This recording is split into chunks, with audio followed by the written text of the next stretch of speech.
Hello बच्चों, नमस्कार। कैसे हैं आप सभी? स्वागत है आप सभी का एग्जाम दर्शन के ऑनलाइन प्लेटफॉर्म पर। प्यारे बच्चों नमस्कार, मैं हूं सत्येंद्र सर। और कैसे हैं? उम्मीद करूंगा कि आप सभी स्वस्थ, मस्त और व्यस्त होंगे।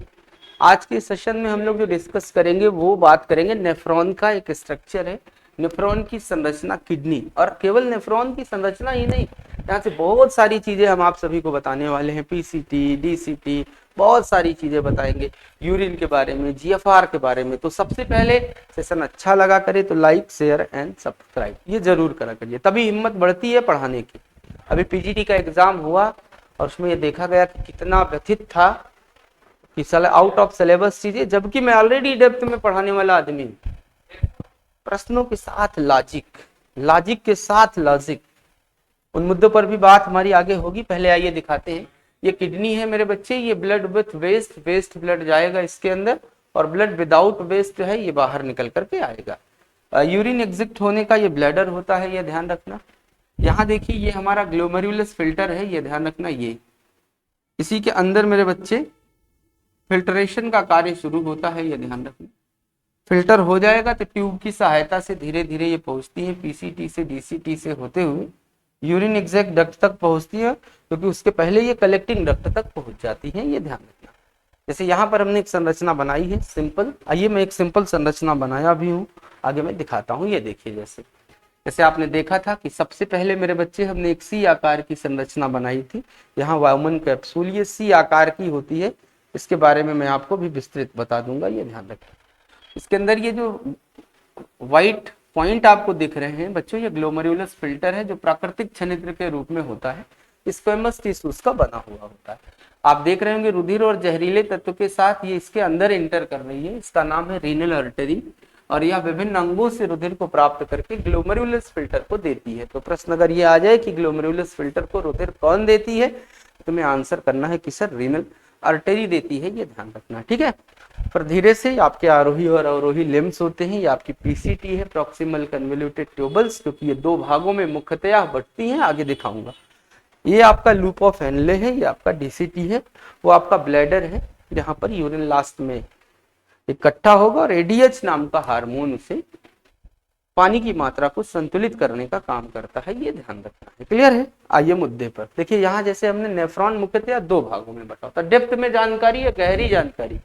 रीनल कार्पल्स क्या करता है, इसे मालपिघियन बॉडी भी कहते हैं, यह ध्यान रखना। ऐसे ही कुछ वर्ड आपके यहाँ एग्जाम में आए थे मेरे भाई। अगर वो पूछता कि मालपिघियन बॉडी किसे कहते हैं तो हम लोग को ना पता, लेकिन अब मैं थोड़ा गहराई और बढ़ा दी। इसके दो भाग होते हैं। पहला ग्लोमेरुलस, यह रक्त कोशिकाओं का एक जाल होता है, यहाँ पर रुधिर का निस्यंदन भी होता है। इसमें उच्च दाब के कारण पानी, यूरिया, ग्लूकोज आदि छन जाते हैं। अगर प्रश्न हमारा ये बन जाए आगे टीजीटी के एग्जाम में या और किसी एग्जाम में कि भैया ग्लोमेरुलस फिल्टर जो है वह कौन कौन सी चीजों को छान लेता है, तो तुम्हें ध्यान रखना है कि मोटी मोटी पॉइंट के तौर पर आपको इस बात को पूरी तरह से ध्यान देना है कि सर ये पानी को फिल्टर करता है, यूरिया को, ग्लूकोज को, इन सभी लोगों को फिल्टर करने का काम करता है। उसके बाद मेरे बच्चे वोमन कैप्सूल है, यह सी आकार की संरचना है, यह ग्लोमेरुलस को चारों ओर से घेर के रखती है, यह ध्यान रखना।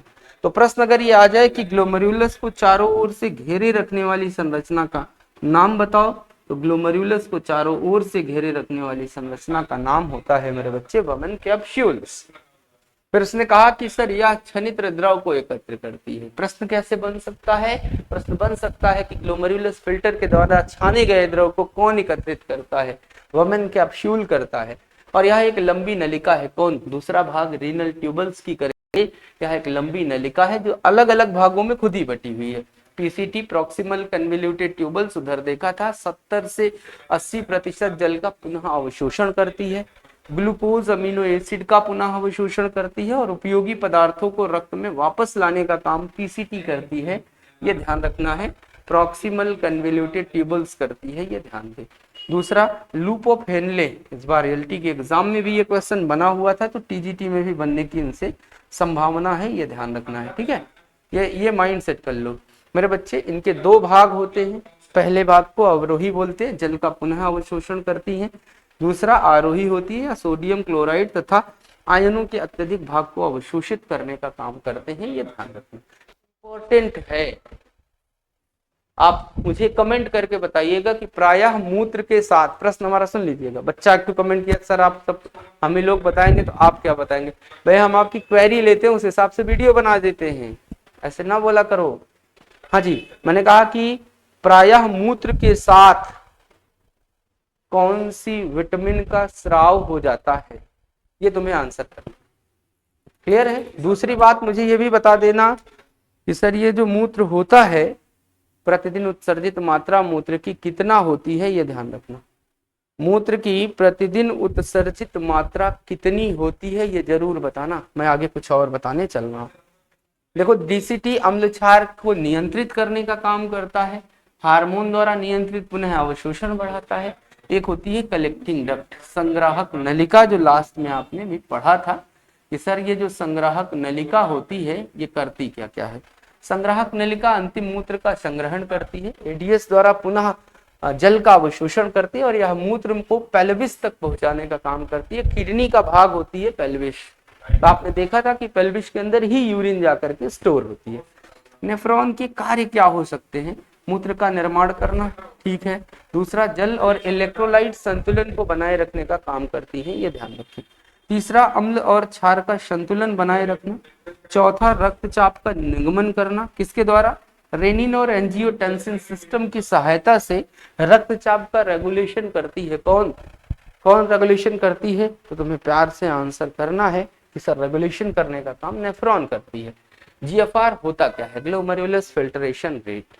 इसने कहा कि सर गुर्दे में उपस्थित ग्लोमेरुलस फिल्टर जिस दर से रुधिर का निस्यंदन करता है उसे जीएफआर कहते हैं। जरा इधर चले आओ एक मिनट के लिए। यहां से देखो, ये इम्प्योर ब्लड आया था शुद्धियों के साथ, जहरीले तत्वों के साथ, ठीक है। तो आप ध्यान रखना, आप मुझे कमेंट करके ये बताना कि रक्त में कौन कौन सी अशुद्धि मिली हुई होती है, ये ध्यान रखना। तो आप देखो, यहां से जब ये रुधिर आया होगा तो ये ग्लोमेरुलस फिल्टर था, इसने जो रुधिर छाना होगा तो वो इस कलेक्टिंग डक्ट हेनले लूप में जाके स्टोर हुई होगी। तो इसने 1 मिनट में कितना रुधिर छान दिया, यही होता है जीएफआर। क्लियर? देखो यहां पर मैं वही बात आपको बता रहा हूं कि सर गुर्दे में उपस्थित ग्लोमेरुलस फिल्टर जिस दर से रुधिर का निस्यंदन करता है उसे जीएफआर बोलते हैं, ठीक है। देखो, जैसे हमने कहा जीएफआर 125 ml पर मिनट। यम का मतलब क्या हो गया? यम का मतलब हो गया मेरे बच्चे मिनट हो गया, ये ध्यान। अब इसका मतलब है कि जीएफआर प्रति घंटा 125 गुणे 60 ml हो गए।